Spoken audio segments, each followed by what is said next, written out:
It's funny. When you look at like a modern payment terminal, right? And you cap your phone against the glass, the transaction takes what, maybe 200 milliseconds? Yeah, about a fifth of a second. It's incredibly fast. Fifth of a second.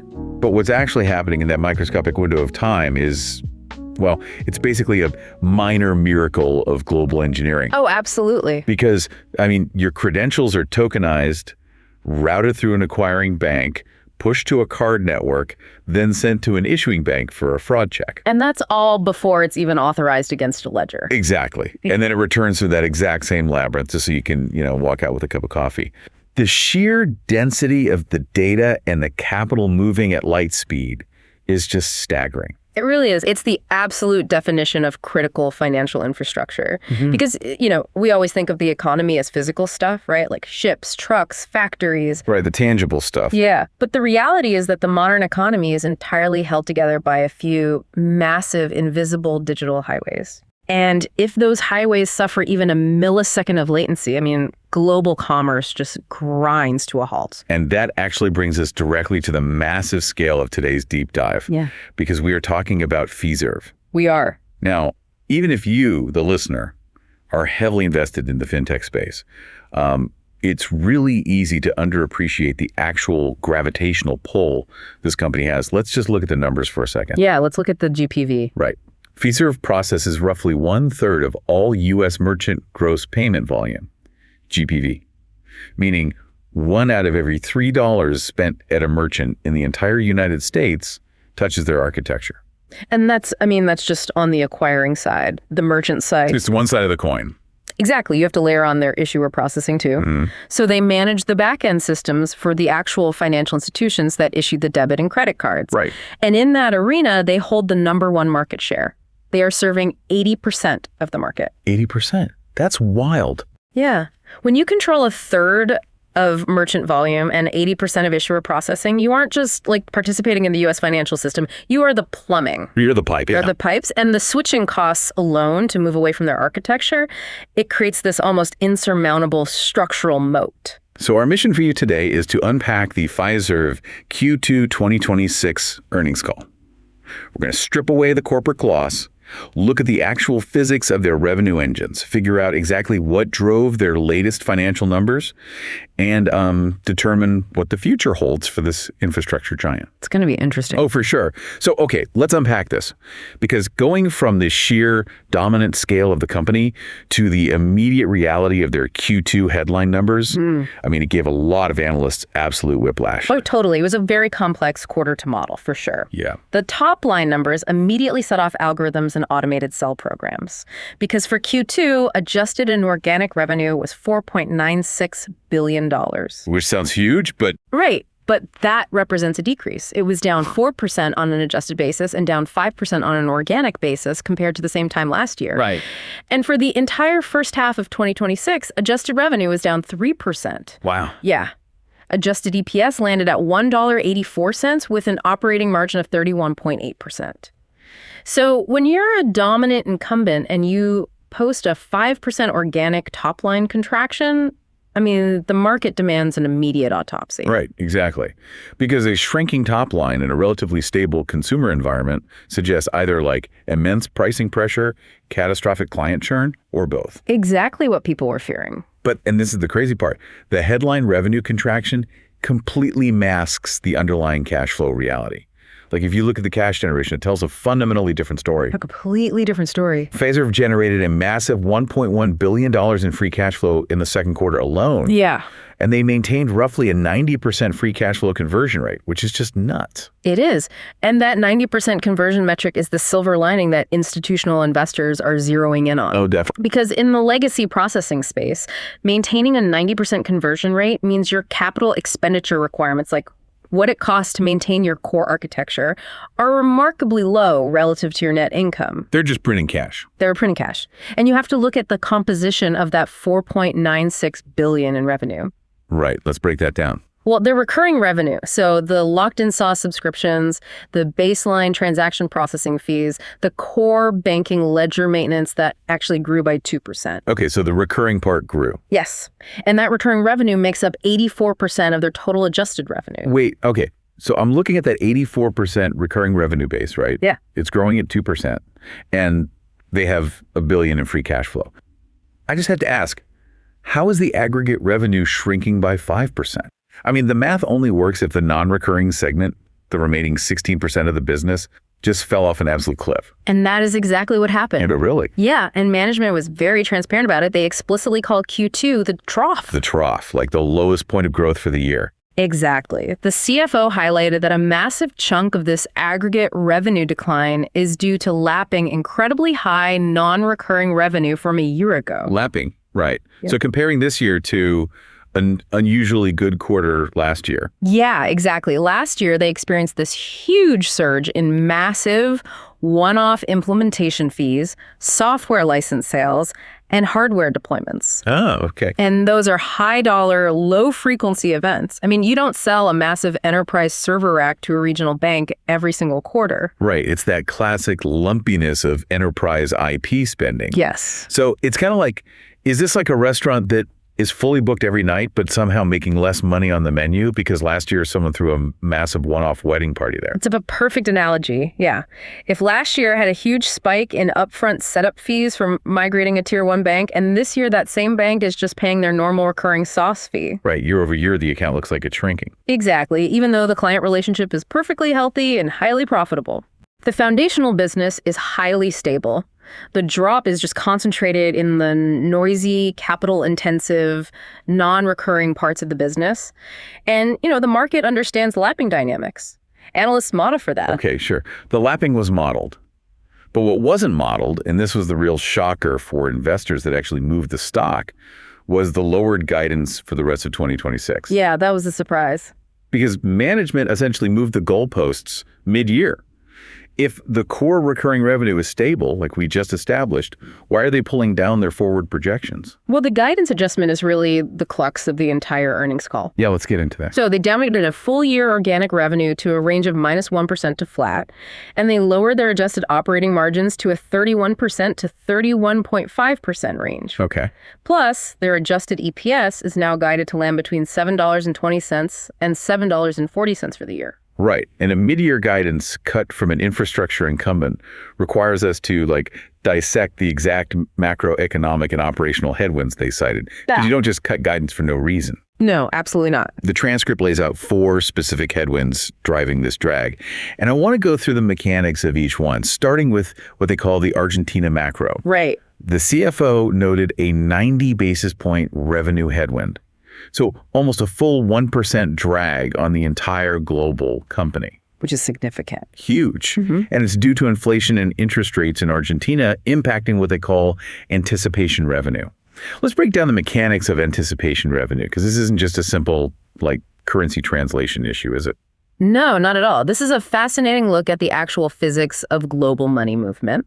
So anticipation revenue is essentially a short-term liquidity product. Okay. Let's say a merchant makes $10,000 in sales on a Friday. Normally, because of batch processing, automated clearinghouse windows, and weekend settlement delays, that merchant might not see the hard cash in their operating account until Tuesday or Wednesday. Right, the classic float. Yeah. So Fiserv offers a service where they say, hey, we will front you that $10,000 immediately on Friday night, minus a specific fee. Which is incredibly valuable for a merchant managing tight working capital. If they need to pay suppliers or meet a Friday payroll, they need that cash now. Exactly. But for Fiserv to front that cash, they are either using their own balance sheet capital or drawing on short-term debt facilities. Okay, so there's a cost. Yes. They have to calculate the cost of that capital over the 72-hour float period, add a risk premium, and then charge the merchant a fee that generates a profitable spread. Right, standard lending mechanics. But inject that exact mechanism into the current macroeconomic environment of Argentina. Right. You are dealing with hyperinflation. Yeah. And a central bank constantly, violently adjusting overnight lending rates. Exactly. When inflation is running at those extreme levels, the value of the currency degrades measurably within that 72-hour settlement window. Just in a weekend. Just over the weekend. Furthermore, if Fiserv's cost of capital to fund that advance spikes because of a central bank rate hike, the spread completely collapses. Wow.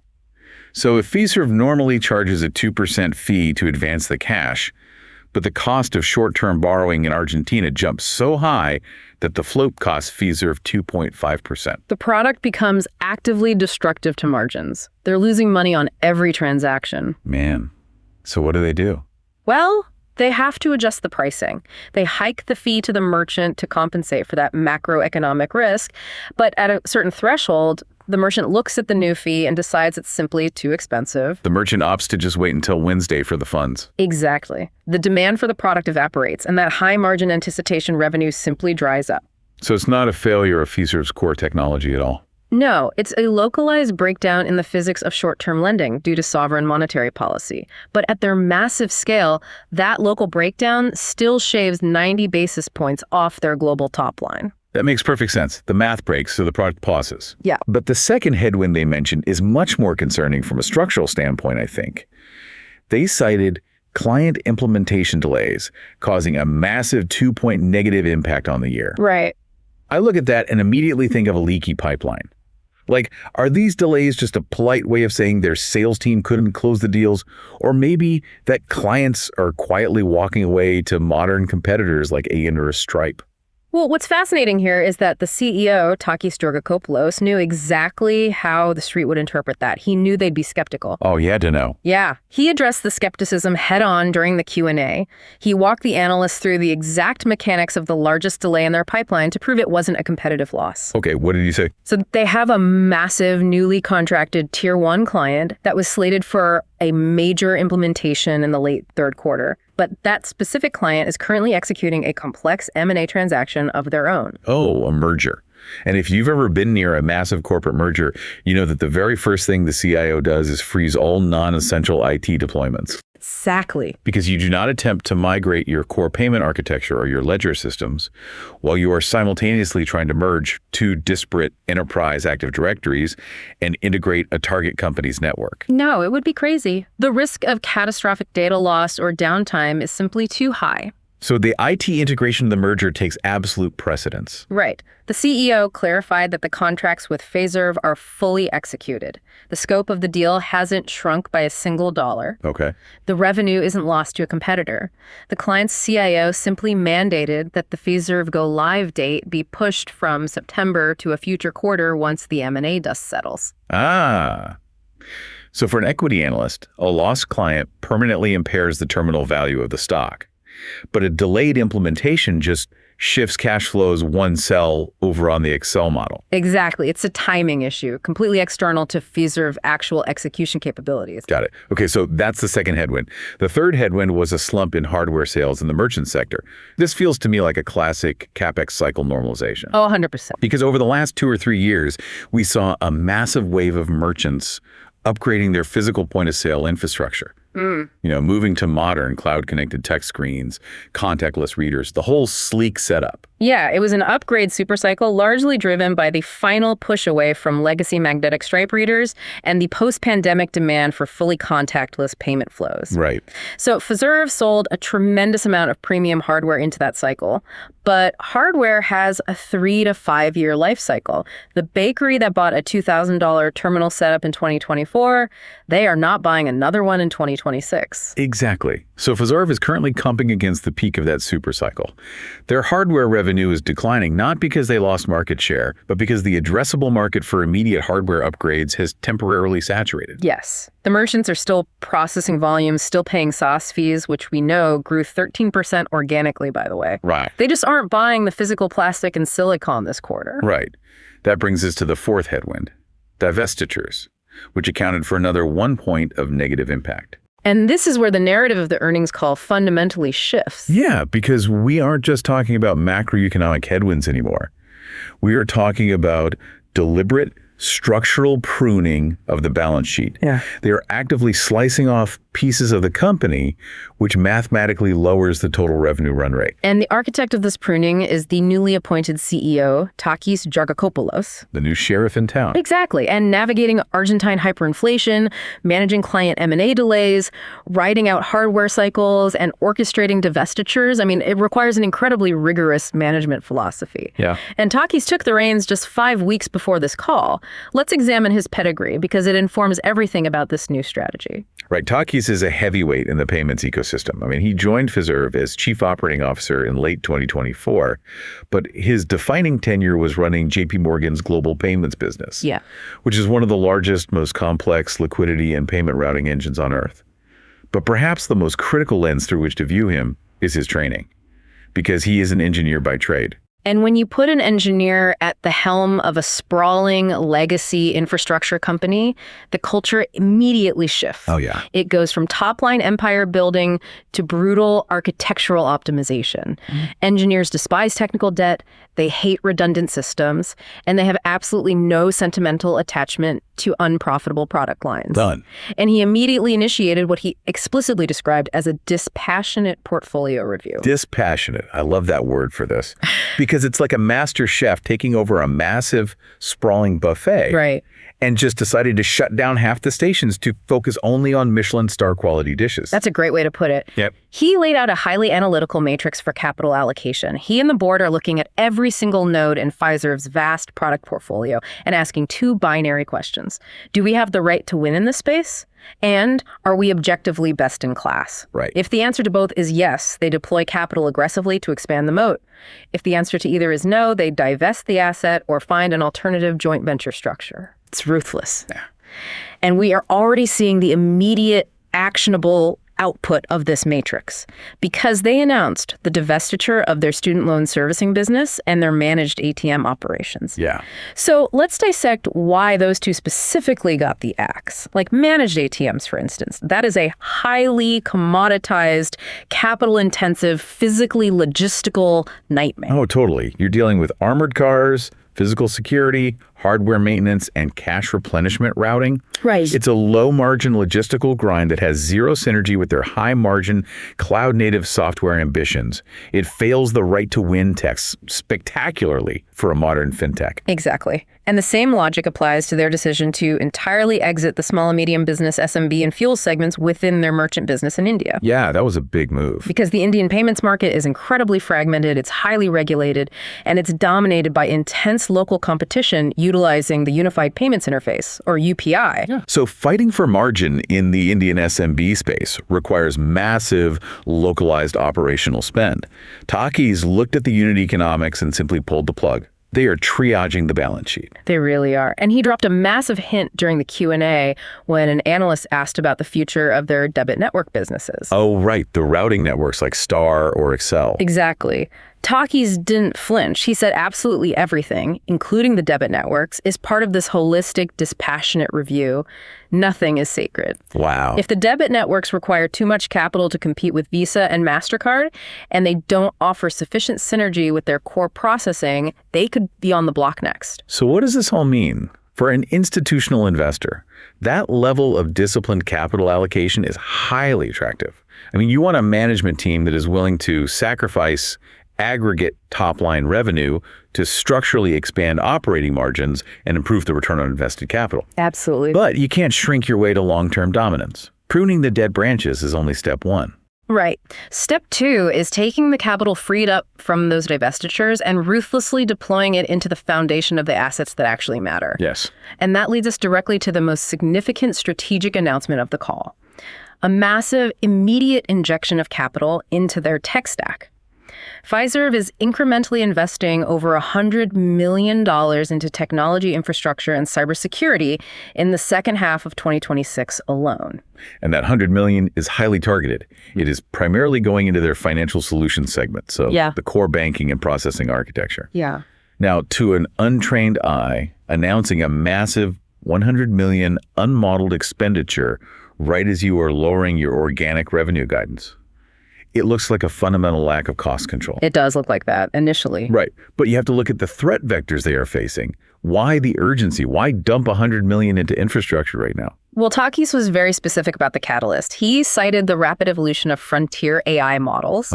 We are entering an era where adversarial nation states and organized cyber syndicates are utilizing advanced machine learning to automate penetration testing, brute force authentication protocols, and probe legacy banking infrastructure for zero-day vulnerabilities at a scale that was just impossible 2 years ago. Oh, man. And when you process 80% of U.S. issuer volume, your surface area for attack attack is virtually limitless. Exactly. Margin for error isn't small, it is functionally zero.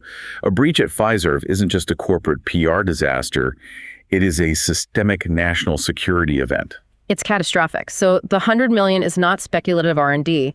It is defensive hardening. It's going directly into platform stability, active threat hunting AI, redundancy architecture, and resiliency. Okay, makes sense. And this isn't just theory either. We are seeing the operational ROI on their previous investments in this area. They noted a 70% reduction in client-facing incidents in the financial solutions segment over the past year. Wait, 70%? A 70% reduction in downtime is a staggering metric. Yeah, it's huge. If you are a bank CIO, a client-facing incident means your mobile app is down, your tellers can't access ledgers, and your customers are panicking on social media. Right. Reliability is the ultimate currency in banking infrastructure. A competitor can come in offering a core platform for 20% less, but if they have a track record of outages, the CIO will never sign the contract. So Fiserv is utilizing this $100 million to build an unassailable moat of reliability. If we connect this to the bigger picture of Takis' strategy, it is all about transitioning Fiserv from a holding company of acquired legacy assets into a unified modern technology platform. Oh, right. Because historically, Fiserv grew through massive acquisitions. They would buy a payment gateway, buy a core banking provider, buy a data analytics firm. Exactly. But they often left those acquired systems running in their own isolated silos. So you had redundant database architectures, duplicated compliance teams, and fractured code bases. It's the classic technical debt of aggressive M&A. And Takis wants a single, integrated product and technology organization. He wants a unified tech stack. A prime example they highlighted is Commerce Hub for their merchant clients. Right. Commerce Hub is critical. Instead of forcing an enterprise merchant to integrate with 5 different Fiserv APIs for routing, fraud, loyalty, and settlement, Commerce Hub serves as a single cloud-native orchestration layer. Right. The merchant integrates once. Fiserv handles the complex routing on the back end. By consolidating these disparate stacks into unified hubs, Fiserv dramatically lowers their long-term compute and maintenance costs, while significantly accelerating their speed to market for new features. And this architectural consolidation is the engine behind what they call Project Elevate, which is their corporate initiative targeting $500 million in structural cost savings over the medium term. $500 million. Yeah. So they are spending $100 million in H2 2026 to decouple legacy systems, migrate to unified cloud architecture, and harden security, all to unlock $500 million in recurring margin expansion later. It is short-term margin compression for massive long-term leverage. Now that we've established the macro headwinds, the capital allocation matrix of the new CEO, and the architectural modernization strategy, we need to zoom in on the actual segments generating the cash flow. Let's start with the highest profile asset in their portfolio, Clover, housed within the Merchant Solutions segment. Yeah, Clover is the star. Overall, the organic and adjusted revenue for the Merchant Solutions segment was down 1% for the quarter. But that aggregate number completely obscures the explosive growth happening inside the Clover ecosystem. Absolutely. Clover's gross payment volume grew 9% on a reported basis, and actually 11% if you strip out a specific one-time gateway conversion issue. But the metric that truly matters is the revenue. Underlying Clover revenue grew 13%, even after adjusting for the anticipation revenue drag in Argentina. A 13% revenue growth rate on an asset of Clover's scale is phenomenal. To understand why Clover is compounding at that rate, you have to understand the fundamental shift in their monetization model. Right. Historically, a payment processor lived and died by the fractional basis points they charged on the physical swipe of a credit card. It was a commoditized hardware business. Just skimming a tiny percentage off the top. Exactly. But Clover has successfully pivoted from a hardware terminal into a comprehensive SaaS ecosystem. They are monetizing through software, what they call value-added services. And these services now make up 25% of all Clover revenue. That is a massive structural shift. Think about the operational stack of a modern mid-market restaurant, right? Okay. They don't just need a card swiper. They need API-level integration between their front-of-house order management, their kitchen display systems, their inventory depletion ledgers, and their employee payroll scheduling. Wow. Yeah, it's a whole system. Clover offers all of that natively or through tightly integrated third-party apps on their marketplace. They also offer embedded working capital loans through Clover Capital, using the merchant's daily processing volume as underwriting data. So they aren't just processing the payment, they are providing the operating system for the entire business. Exactly. And the beauty of that SaaS model is the churn rate. If you just provide a dumb terminal, a competitor like Square or Toast can walk in, offer a rate that is 1 basis point cheaper, and steal your client. The switching cost is negligible. Yeah. But if your software is managing the restaurant's entire inventory ledger and running the payroll routing, the switching cost is astronomical. You would have to rip out the brain of the business, retrain the entire staff on a new operating system, and port over years of historical data just to save a fraction of a percent on processing fees. Merchants simply don't do it. They don't. The stickiness of the SaaS model is what drives the premium valuation. And Fiserv is aggressively parlaying this sticky software architecture into massive enterprise-level wins. Right, let's talk about those momentum items. First up is a major strategic partnership with MasterCard. Now, this is a fascinating convergence. Yeah. They are directly integrating MasterCard's merchant cloud into Fiserv's Commerce Hub. Why do a massive card network and a massive processor need to integrate their cloud layers so deeply? Because enterprise merchants are demanding unified global orchestration. Like an enterprise merchant operating in 40 countries doesn't want to manage 40 different local acquirer relationships and 40 different fraud models. No, that sounds like a nightmare. By integrating MasterCard's global routing and value-added services natively into Commerce Hub, Fiserv can offer an enterprise client a single API endpoint that leverages MasterCard's global reach, completely bypassing the fragmented legacy acquirer networks. It makes Fiserv highly competitive for the largest, most complex global RFPs. Wow. And they also announced a massive expansion with TD Bank in Canada. Oh yeah, that's huge. Because this isn't just a partnership. This is a tidal wave of locked-in volume. They are scheduled to convert 80,000 existing TD merchant clients over to the Fiserv platform in 2027. 80,000 merchants. Migrating 80,000 merchants is a massive logistical undertaking, but once that volume hits the Commerce Hub pipes, it is pure recurring revenue. They also highlighted Western Alliance Bank going live on the Clover platform, proving their ability to distribute through massive banking channels. Nice. And they noted a digital activation partnership with Restaurant Depot. Restaurant Depot is a colossal wholesaler. Right. And Fiserv is integrating Clover directly into the procurement workflow. So when a new restaurant owner walks into Restaurant Depot to buy their initial inventory, they are simultaneously offered the Clover operating system to run their business. Oh, that's smart. It is a highly optimized, low customer acquisition cost distribution channel right at the point of maximum merchant intent. But as robust as the Clover ecosystem is, I mean, the Q&A session revealed a glaring weakness in the broader merchant data that we need to unpack. Yes, the SMB volume. Right. Several analysts aggressively pushed back on the overall small and medium business SMB volume growth metrics because the data showed that aggregate SMB volume growth was incredibly sluggish, essentially flat. In a macroeconomic environment where U.S. consumer spending remains relatively resilient, flat SMB volume is a red flag. It is. It immediately begs the question. Is Fiserv losing market share to agile competitors like Toast or Square in the SMB space? Or is there a structural flaw in the data? Right. The CFO, Paul Todd, had to spend significant time untangling the math behind that slubbishness. He explained that this is largely a statistical distortion caused by the anniversary of the CCV acquisition. Let's walk through the mechanics of that acquisition lapping. When Fiserv acquires a company like CCV, they instantly bolt CCV's historical processing volume onto their own ledger. Exactly. For the next 4 quarters, Fiserv's year-over-year volume growth looks artificially explosive because they're comparing a quarter with CCV's volume to a historical quarter without it. It is inorganic growth. But exactly 1 year later, that dynamic inverts. You hit the anniversary of the acquisition. Now, you are comparing Q2 2026, which includes CCV, to Q2 2025, which also included CCV. The inorganic boost vanishes. The year-over-year growth rate mathematically decelerates, making it look like the underlying business has suddenly stalled. Okay. Paul Todd was adamant that the core organic growth of the SMB platform remains highly robust, targeting a 15% to 20% growth range over the medium term.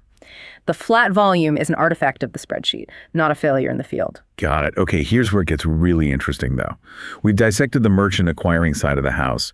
Now we have to pivot to the deeply embedded, hyper-complex world of the financial solutions segment. Yeah. This is the core banking and issuer processing division. Yeah, financial solutions is the absolute bedrock of Fiserv's structural moat. Now, the headline numbers for Q2 showed revenue in this segment declining by 8%. But As we established earlier, this decline was heavily concentrated in the lapping of non-recurring software licenses and massive implementation fees from last year. Right, the lumpiness. Exactly. The underlying telemetry of the business account growth and transaction volume remains highly stable. For instance, Zelle transactions, which are routed through Fiserv's architecture for thousands of banks, saw accelerating volume growth, up 23% year over year. Which is fantastic. That digital agility helped offset a deceleration in their traditional legacy bill pay services. But the metric that truly matters in the financial solutions segment, the leading indicator for their long-term dominance, is the adoption of FISMO. They noted that FISMO positions and accounts grew by over 75%. Wow. Let's dive deep into the architecture of FISMO because this is the battleground for the future of banking. What exactly is it? FISMO is Fiserv's next-generation cloud-native core banking platform. Okay. And to understand its importance, you have to understand how legacy banks currently operate. Most Tier 1 and Tier 2 banks are running on core infrastructure built in the 1980s or 1990s. Seriously? Yeah. These are massive on-premise mainframe systems that utilize batch processing. So when you make a deposit at 2 p.m., the legacy core doesn't actually update the definitive ledger until a massive batch processing run occurs at midnight. Which is why transactions often show as pending for days. Exactly. But modern fintechs like Chime, Revolut, they are built on modern cloud cores that process transactions in true millisecond real time. Legacy banks are terrified of losing deposits to these agile fintechs, so they know they have to modernize their cores. But migrating a bank's core is the most dangerous IT project in the corporate world. I always think of it like performing open heart surgery on a marathon runner while they're currently running the race. You cannot put the bank under anesthesia. Transactions cannot stop. The digital banking apps must remain live. Right. You have to swap out the beating heart of the ledger system in real time without dropping a single packet of data. It is wildly expensive and highly prone to disaster. It is the central nervous system of the institution. The core calculates overnight interest, manages compliance reporting, and holds the definitive record of every single dollar. If the core goes offline for an hour, the bank functionally ceases to exist. It's a catastrophic regulatory event. Which is why bank CIOs will stubbornly patch and maintain 30-year-old COBOL code just to avoid the existential risk of a migration. And that extreme risk aversion is exactly why Fiserv's recent wins with FISMO are so monumental.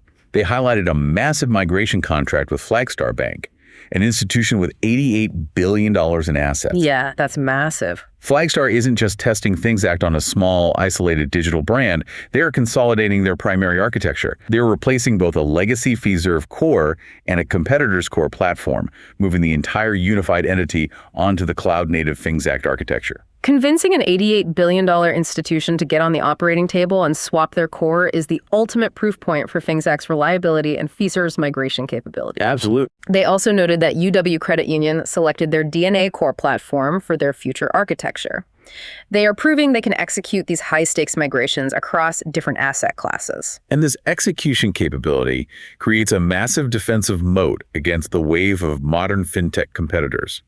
During the Q&A, an analyst specifically brought up the threat of agile cloud-native entrants like FISMO, asking how Fiserv plans to defend their market share against companies that offer highly specialized modern core architectures. Yeah, Takis' response crystallized Fiserv's fundamental enterprise value proposition. What did he say? He leaned entirely into the power of the integrated ecosystem. A competitor like FISMO might offer a beautiful, modern, cloud-native core ledger, but a bank needs more than just a ledger. Right. They need a digital banking interface, they need debit card issuing architecture, they need fraud algorithms, they need connection to the Zelle network, and they need embedded finance tools. So if a bank buys a standalone core from a modern competitor, the bank's CIO is now responsible for custom building the API integrations to 20 different vendors to assemble a complete tech stack. Exactly, and that introduces immense integration risk, latency, and compliance headaches. Oh, man. Takis' argument is that Fiserv offers the entire ecosystem, the FISMO core, the digital banking front end, the issuing rails, the fraud modules pre-integrated, tested, and hardened. They eliminate the integration risk. For a risk-averse bank CIO, a pre-integrated ecosystem from an incumbent is vastly preferable to playing systems integrator with a dozen different fintech startups. Yeah, they're backing up that ecosystem pitch with tangible operational improvements. They highlighted the expansion of their cash flow central pipeline, specifically noting they have engineered the deployment process to cut client implementation times by 50% compared to a year ago. Wow. That is the engineer CEO optimizing the pipeline. Faster implementations mean faster time to revenue for Fiserv and faster ROI for the bank. So if we pull all these threads together, the complex macro headwinds in Argentina, the M&A-driven implementation delays, the brutal capital allocation matrix of the new CEO, the $100 million defensive AI investment, the 13% growth in Clover sauce revenue, and the massive Finxact core migrations. What is the ultimate synthesis for an institutional investor analyzing this quarter? Well, synthesizing the mechanics of this entire deep dive. I look at this earnings call and see a profound divergence between the noisy short-term headline metrics and the underlying structural reality. Yeah. Because the headline metrics are undeniably bearish. A 5% organic top-line contraction, a mid-year guidance cut, and a massive $100 million unmodeled expenditure compressing second-half margins. If you are trading quarter-to-quarter momentum, the stock looks impaired. But if you're analyzing the long-term structural integrity of the asset. Exactly. The long-term thesis is incredibly bullish. You are looking at a critical infrastructure monopoly generating over $1 billion in free cash flow in 90 days with a 90% conversion rate. Incredible cash machine. You have an 84% recurring revenue base that is completely insulated from the hardware CapEx cycles. You have an engineering-minded CEO ruthlessly divesting low-margin, capital-intensive distractions like ATMs to focus purely on high-margin software. And most importantly, they're absorbing the short-term margin pain to completely modernize their architecture, consolidating around Commerce Hub and Finxact to build an unassailable AI-hardened moat. The foundation is being reinforced for targeted, highly leveraged, double-digit EPS growth by 2027. I completely agree with that structural assessment. It is a transitionary year absorbing legacy M&A technical debt, but the fundamental architecture is exceptionally sound. Yeah. And analyzing their position in the market leaves me with a final, highly provocative thought to consider regarding their terminal value. Okay, let's hear it. We spent this entire deep dive analyzing Fiserv as a software and infrastructure company, evaluating their SaaS multiples and their processing basis points.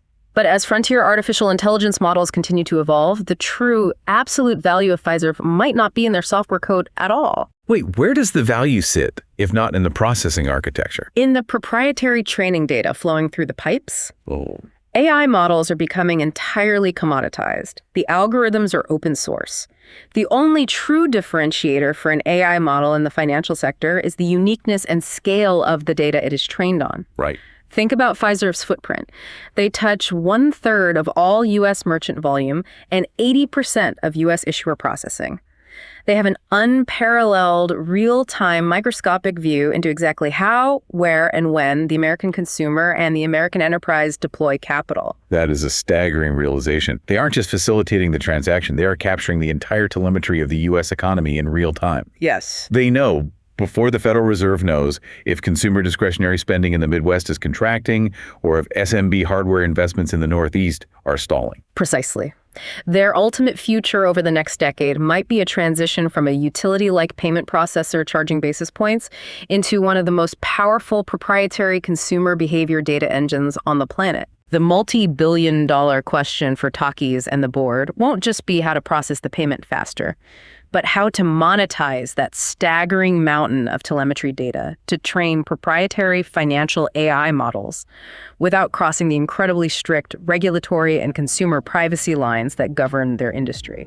That is the ultimate tightrope walk. Yeah. When you tap that card for your coffee tomorrow morning and you hear that little electronic beep, you aren't just moving $3 through the plumbing, you're feeding the most complex, real-time macroeconomic data engine on Earth. It's wild to think about. Definitely something to think about the next time you are waiting in line at a cafe. Thank you for joining us on this deep dive into Fiserv, and as always, keep questioning the numbers.